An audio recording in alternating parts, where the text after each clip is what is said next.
IVF का इलाज चाहे वो फेल भी हो जाए तो नेचुरल प्रेगनेंसी की एबिलिटी को बहुत बढ़ाता है और इन खवातीन में नेचुरली हमल होने का चांस बढ़ जाता है। लेकिन नेचुरल प्रेगनेंसी के लिए दो शराइत होती हैं।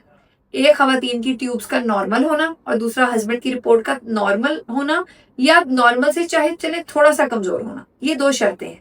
अगर आप एक ऐसा कपल है जिसमें वाइफ की ट्यूब्स नॉर्मल है, खुली हैं, और हस्बैंड का टेस्ट तकरीबन ठीक है, तो फिर आपको इस टाइम पे नेचुरल प्रेगनेंसी की कोशिश करनी चाहिए। इस टाइम पे पेशेंट्स को हम मल्टीविटामिन्स देते हैं, कुछ टॉनिक्स देते हैं कि वो नेचुरल प्रेगनेंसी के लिए ट्राई करें, और उनको इनकरेज करते हैं कि वो अपना वेट लूज करें। वजन कम करना एक ऐसी चीज है जो चाहे आप कोई भी इलाज करें या कोई इलाज ना करें, ये आपको प्रेगनेंसी होने की सलाहियत को बढ़ाएगा।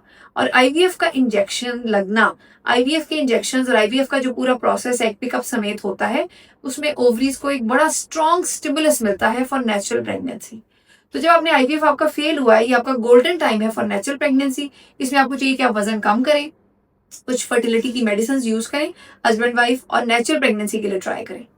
अच्छा, दूसरी तरफ आप चलें, अगर आप एक ऐसा कपल है जिसको एंडोमेट्रियोसिस है, या जिसमें ट्यूब्स खराब हैं, या जिसमें हस्बैंड की रिपोर्ट बहुत खराब है, तो ये वो पेशेंट है जिनको नेचुरल प्रेगनेंसी नहीं होगी। इनको ज्यादा चांसेस है रिपीट आईवीएफ ही करवाना पड़ेगा। अब ये कपल बहुत अहम होते हैं।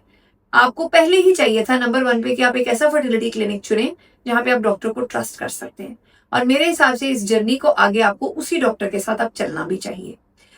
उसके बाद आईवीएफ के पहले साइकिल के फेलियर के बाद सेकंड साइकिल में जो इंजेक्शंस लगाए जाएंगे, जो उनकी टाइप होगी और जो साइकिल होगा, जो प्रोटोकॉल होगा, उसको बदलना चाहिए, मेडिसिन को चेंज करना चाहिए, और एक मुख्तलिफ तरीके से आईवीएफ को अटेम्प्ट करना चाहिए।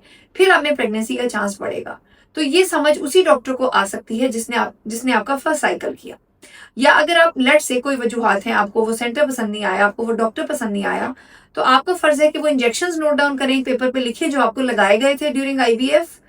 अगर आप अभी अपना आईवीएफ करवा रहे हैं तो आपको वो इंजेक्शंस के नाम लिख लेने चाहिए कि आपको कौन से इंजेक्शंस लगाए गए और प्रोटोकॉल का तरीकेकार क्या था। और उसूलन उस आईवीएफ क्लिनिक से आपको एक समरी ले लेनी चाहिए कि कितने दिन इंजेक्शन लगाए, कौन से इंजेक्शन लगाए, और कौन सा आईवीएफ का प्रोटोकॉल किया, और दौरान इलाज कौन सी आपको दवाइयां दी गई, ताकि आप जब नेक्स्ट साइकिल कराएं तो उन चीजों को थोड़ा सा देखा जाए।